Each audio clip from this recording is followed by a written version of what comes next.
Hello, and welcome to Tales for Life.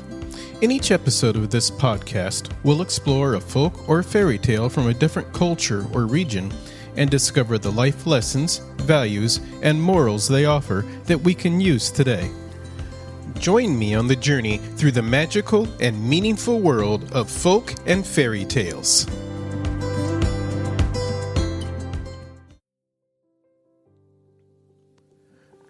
Welcome to another episode of the Tales for Life podcast. I'm happy you're joining me for another dose of folk knowledge. Today's episode features some timeless wisdom and one of my favorite stories. I've called this episode, A Little Kindness Goes a Long Way. Kindness is one of those words we hear a lot, and we nod our heads in agreement every time, but then we go on our way without doing anything.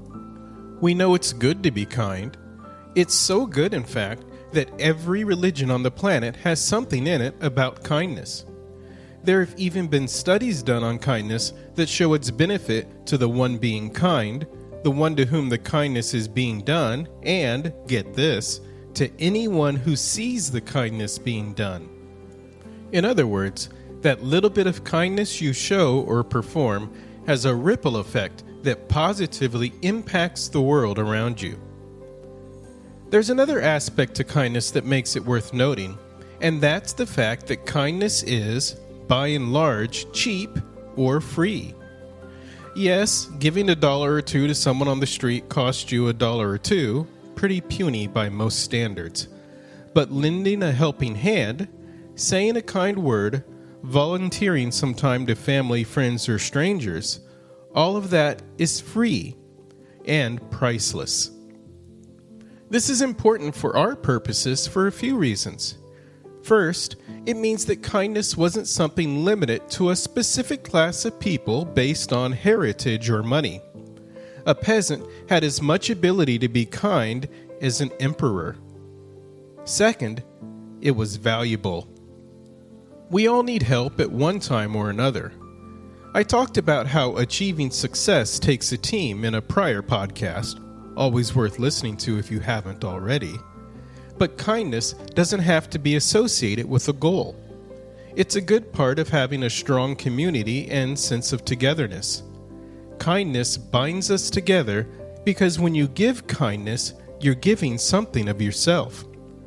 When you give something of yourself to someone else, it creates a bond that isn't easily broken.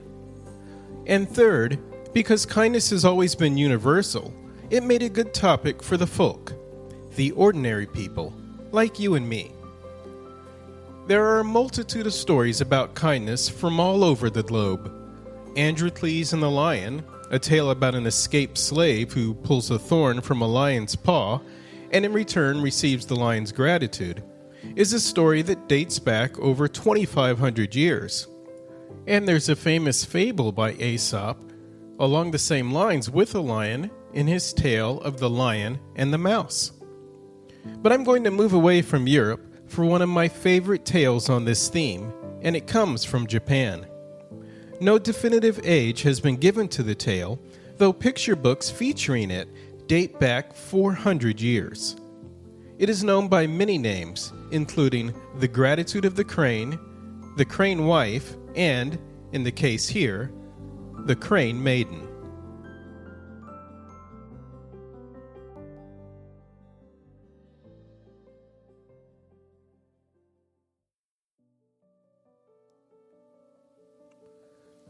Long ago in ancient Japan, an old couple lived all alone near the edges of a marsh.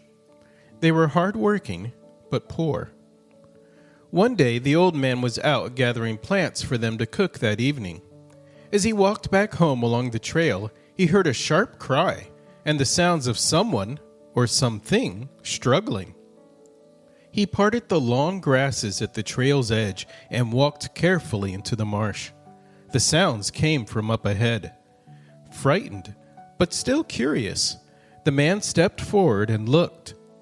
There, on the ground before him, lay a great white crane.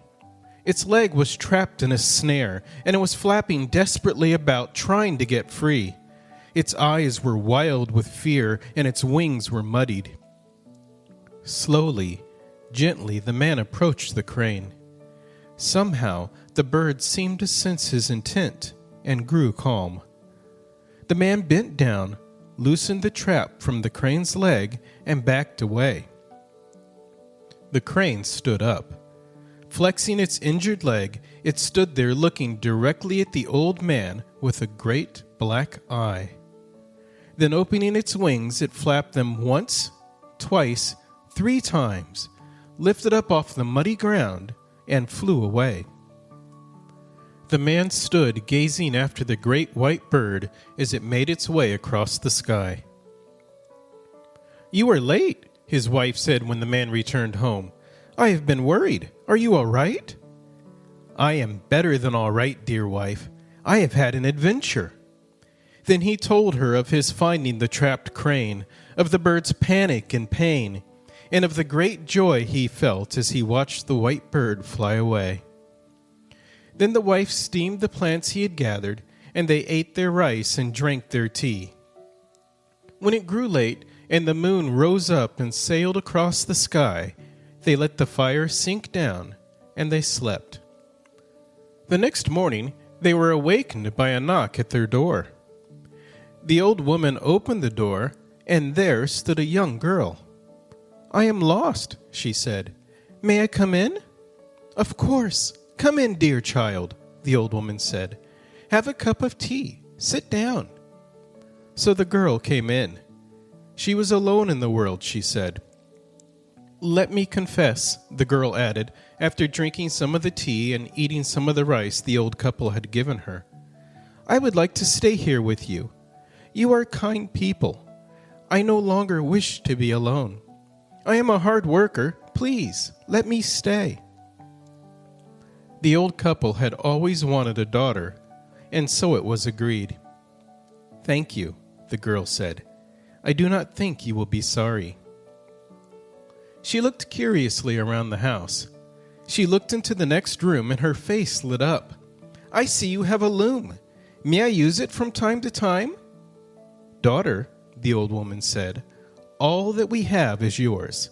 Of course you may use the loom." "I am a shy weaver," the girl said. "Please, mother, please, father, when I am weaving, do not look into the room until I am done. Will you promise me this?" "It will be as you wish, child." The next day their new daughter said she would go into the weaving room. Neither her mother nor her father was to look in until her work was completed.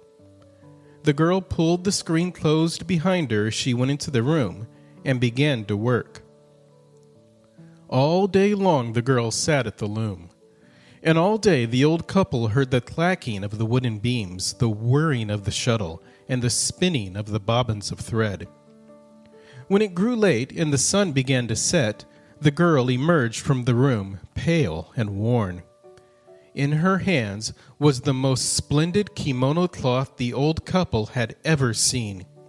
The pattern was perfect, the colors glowing.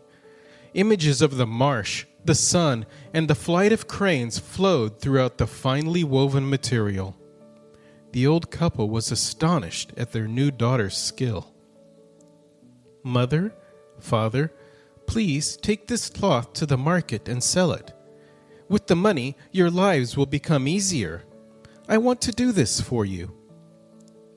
The next day, the old man took the cloth to the town. Immediately, people began to bid for the beautiful cloth, which was at last sold for 3 bags of gold, an unheard of sum. That night, the old couple and their daughter, dressed in new kimonos, ate a wonderful meal, all bought with just a small bit of the gold. For several months, life was easy, but then the money was gone. Once more, the daughter entered the room, closed the screen behind her, and began to weave. Hours later, she emerged, pale and worn. But in her arms was a cloth that shone like silver, filled with patterns of the moon and stars and moonlight shining on water. The old couple had never imagined a cloth of such stunning beauty. But once again the girl said, "Mother, father, do not keep the cloth. I can make more. Please sell it and use the money to care for your old age." Once again the man took the cloth to town. The merchants were astonished. They bid furiously one against the other until the cloth had been sold for 6 bags of gold. For many months the little family lived happily together. But in time, that money too ran out. The daughter went once more to the loom. But this time her mother and father were curious. Why must they not look? Why couldn't they take just a peek? If their daughter did not see them, they reasoned, it would not bother her at all. The man and woman knelt down and peered through a thin crack in the screen. There at the loom sat a great white crane. It was weaving its own feathers into the cloth. The crane turned toward the crack and looked at them with a great black, mournful eye. The man and woman jumped and tumbled backward, but it was too late. They had been seen. Later, their daughter emerged from the room, pale and worn. In her arms, she held a most magnificent cloth. On it were the images of the setting sun, the rising moon, the Martian autumn, and the long migrations of the cranes. On it also were the images of a man and woman watching a white crane fly away. "Father, mother," she said, "I had hoped to stay with you always, but you have seen me as I truly am. I am the crane you saved, Father, from the trap. I wanted to repay you for your kindness, but now that you know this truth, I cannot stay with you." The old couple began to cry. They begged and pleaded, "Please, do not go. We do not care that you are a crane. We will tell no one. You are our daughter. We love you." "It is too late," the girl whispered. "The marshes call to me. The wind whispers my name, and I must answer. Perhaps all is as it should be. The debt has been paid. I shall never forget you. Farewell." The girl walked from the house and stood out in the open air. The man and woman watched in amazement as before their eyes their beautiful, pale daughter became a beautiful white crane. She flapped her wings once, twice, 3 times, then rose slowly up off the ground, circled the house, and flew away. "Farewell," said the man and woman, watching the crane disappear. "Sayonara." Each year after that, when the cranes migrated, the old couple left a silver dish of grain outside their door. And every year, a beautiful white crane came to eat that grain.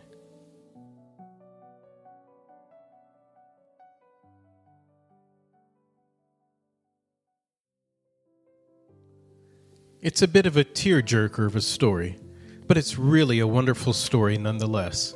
And there isn't a whole lot that needs to be said about it, so I'm going to limit myself to just 2 points. First, it's not kindness if it's done with the idea of getting something back in return. That's called a job. You're not being kind when you're hoping or expecting to get something back. And I'm not saying that's wrong. It just isn't kindness. Second, it's worth noting the impact of the kind act of the old man. There was the joy he felt as the crane first flew off. This was followed by the joy of his wife when he then retold his adventure to her. And while it's not explicitly stated in the story, there was undoubtedly joy and thankfulness on behalf of the crane to be set free. Which leads to my last point. Kindness begets gratitude. The old man would have been happy without ever seeing the crane, knowing he had done something nice. But the crane didn't forget and found a way to express her gratitude. And this gratitude, like the act of kindness, had ripple effects that continued long after the act was complete. As you go about your day, week, whatever, How many chances do you have to do someone a little kindness? Even a small act that costs you nothing may make a big difference in someone's day or even life. What are you waiting for?